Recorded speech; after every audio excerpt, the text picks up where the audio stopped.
Well, hello everyone, and welcome to another episode of Harebrained Games, the Week in Games. This week we had a great time. I got to start off on new adventures. It was pretty interesting, all told. It's a different kind of week, not entirely unenjoyable at all. I also got a chance to play some games with some youngsters. Some of my kids' friends were over and got to play them. The big hit was Grim Forest, which I showed you a couple weeks ago.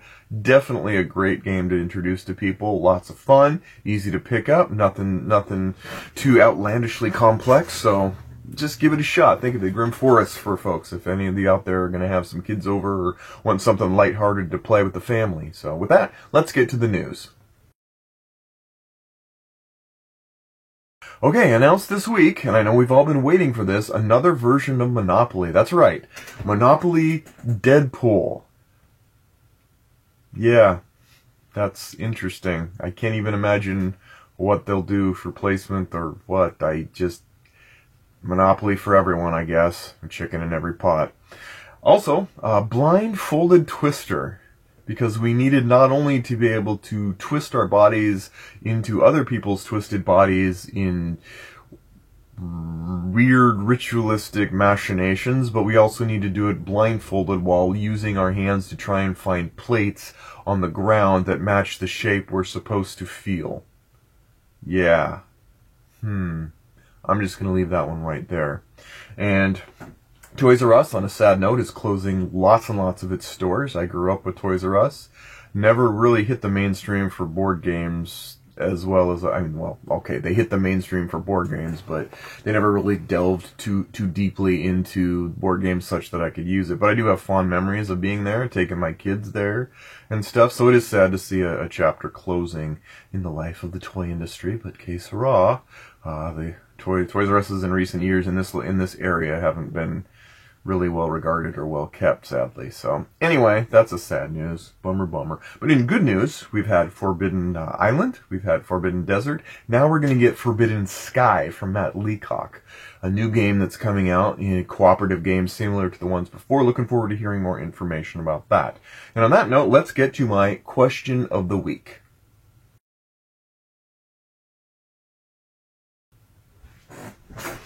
Okay, the question I get is, you have a ton of board games, Tim.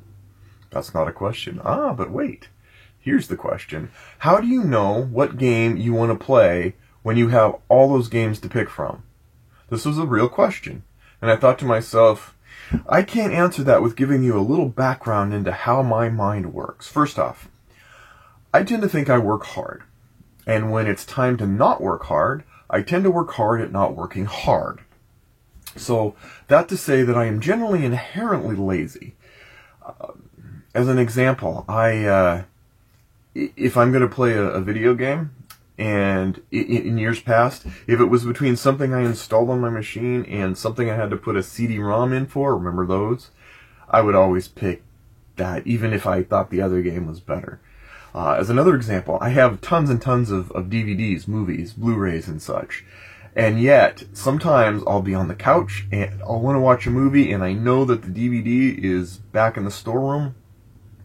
And I will actually go to Amazon Prime and rent it for $2 rather than go find it and put it into the drive.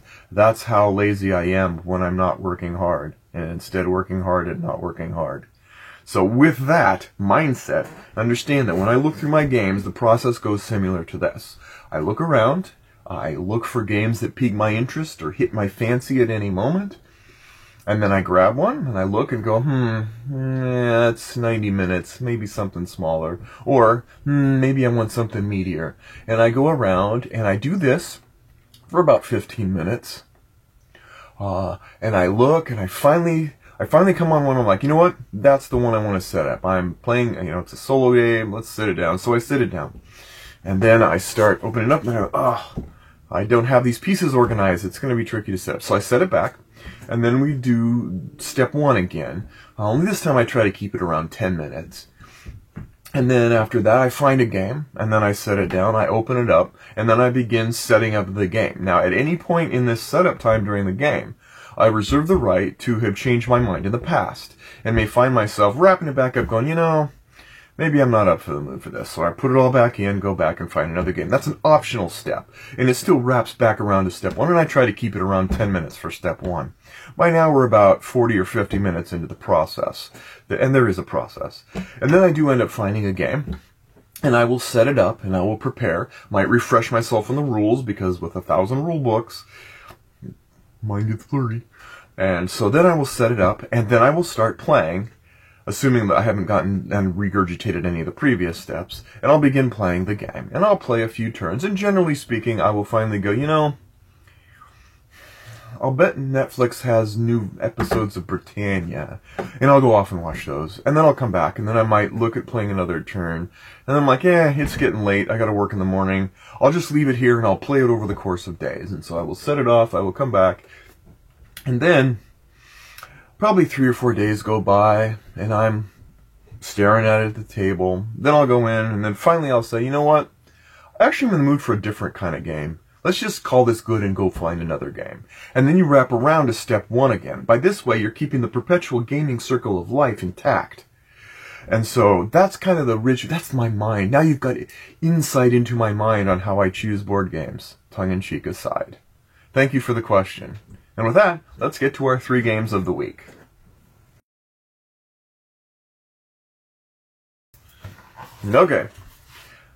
Okay, I've got Explorers of the North Sea. Now, I may or may not have... I might have actually showcased this a couple weeks earlier. I don't know. I'm too lazy to go back and look. Explorers of the North Sea I got on a recommendation because it's supposed to be decent as a solo game. And it is decent as a solo game. In it, you're exploring. There's no combat per se. It's kind of automatic. Like, if you have enough Vikings and you find another ship, you beat the other ship. It's just a matter of do you lose a Viking in the process. You're collecting resources. You're kind of creating a set of islands as you go. So every time you play, there's a little more, there's some dynamics to how you set it up, play some stuff. 7 Wonders-ish scoring kind of thing. You go through and you go, okay, like, I had these islands under my control. I had this many different types of livestock that I brought back to the homeland. I conquered this many towns. I conquered this many ships, etc. In the end, it's subdued. It's for something with a Viking style. There's very little bloodshed. So Champions of Midgard is definitely where I'd go, or Blood Rage if I want to go. Vikings. This is where I want to go. Vikings. So take that as a grain of salt. And then we get to another game. I've had this for a long time, including the expansion pack. The Grizzled is it's an emotional game about World War I. That's the best way to put it. You are struggling to survive to the end. You are struggling not to die, and every turn, things get bleak, and they stay bleak. There's only one positive card in this game. One. And so you start off and you're just chipping away. This game is just deflating. It's not something you want to bring. You don't want to bring this and play it right after, say, Blindfolded Twister. Not going to work. That said, there's a place for this game because it really does show you just the dreariness of fighting just to psychologically motivate to continue to play through World War I, which, if anybody's heard about it, knows it is a dreary time. It was definitely a dark time in the history of modern civilization. So I'm giving it kind of a bad rap just because it's so negative. And I wouldn't play it with just about anybody, but I would play it. And I do think that every time it just gives, it's sort of like we have Remembrance Days. Well, this is a remembrance game. Something I can look at and go, you know, let's go through this and just kind of think and remember and recall. And well, most of the time I don't necessarily like games. Games are generally to uplift and build up. This is the before there was This War of Mine, there was this, and I think this has a place in my arsenal of games forever. And finally, I already did this, and I had mixed ideas on what would happen, but I did end up playing this. The Dingo Ate My Baby. There are game designers out there. I mean, the game designer for this did some really amazing stuff. Quarriors, for example, which was a great game. Sometimes I guess you just misfire. It's not that this game is offensive in the gameplay. It's offensive in the title. and it's kind of offensive just to kind of make it makes light of a situation that really wasn't lighthearted at all. It's just that the game is just droll, dull. Like, the game ate my attention span. We ended up playing this. I tried this on a couple different audiences, and I wish it was better, even though the name is kind of like a clue, but it's not. And so, if sometimes even the best board game designers misfire, and in this case, I think this will wind its way up probably on the trash heap. I don't even think I'd want to give it to someone because I wouldn't want them. I mean, it's multiple levels of disdain and mundane put together, so definitely not recommended. Boy, what a negative series this was this week. I'm usually Mr. Positive. I think it's all those Mr. Rogers' Neighborhood prequels or episodes I've been watching on Amazon Prime. I need to like counterbalance that with something, but it really has been a good week, and I am really excited for some of the things I'm going to bring about next week.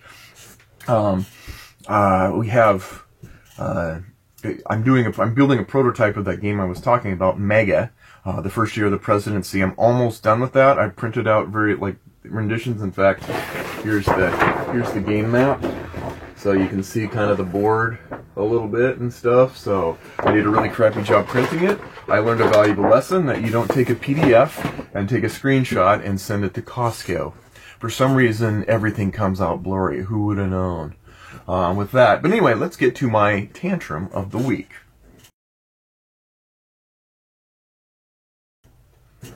Alright, it's time for my tantrum. Get off my lawn. I am very upset at any company that puts out expansions for a game where I haven't even played the base game yet. I know it's not your fault. I know I'm only indirectly blaming you, but I'm still indirectly blaming you. I don't need expansions for games I haven't played yet, even though I bought them. But I'll still buy them. I'm weird that way. Anyway, that's it for this week. It's been weird and wacky, and we will see you next week on Harebrained Games. Take care.